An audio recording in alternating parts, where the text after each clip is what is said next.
Hey, this is Joel from Rockingham with another bite-sized piece of hope. As we look at Galatians further, we see that Paul has a ministry that has several things that have happened.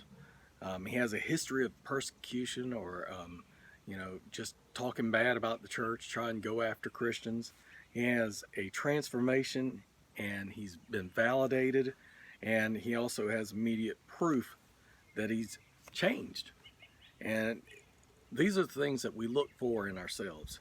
Paul in 1:11 it says, "But I certify to you, brother, the gospel which I have preached is not after man, and is neither received of man, neither was it taught by the revelation, for it was taught by the revelation of Jesus Christ. For ye have heard my conversation in times past in the Jewish religion of God, and how I wasted it." He talks about how his past, he really went after Christians. There was nothing redeeming about the way he tried to hurt people. And then it says, "But when he was pleased," in verse 15, "it separated me from the mother's womb and called me by his grace to reveal to me the Son that preached him among the heathen, and immediately he conferred not with the flesh and blood." In other words, when he met Jesus face to face on that road, it changed him. All of a sudden, he didn't worry about the things that he used to worry about. It changed him completely.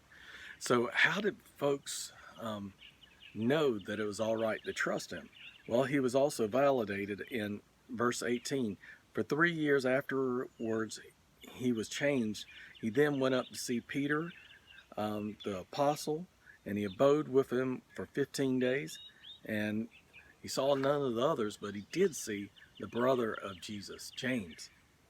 And they both said, you've been changed." Isn't it great when God changes us? Well, in this verse, we know that we can be changed. Despite our history, God is willing to transform us, and he's also willing to use people to come in and mentor us. And the very last part, how do we know we've been changed? Says in verse 23, "But they had heard it only, and when he persecuted us in time past and preached the faith they once destroyed, and they glorified God in me."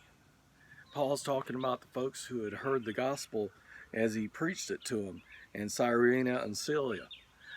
He's talking about these folks, and he's just letting them know, you can trust simply because you've seen that I've changed.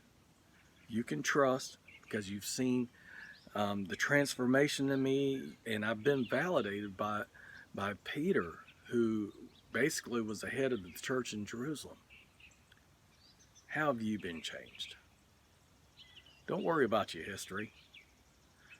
There's always going to be people to remind you of your history.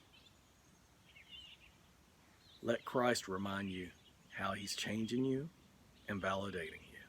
And that's your bite-sized piece of hope.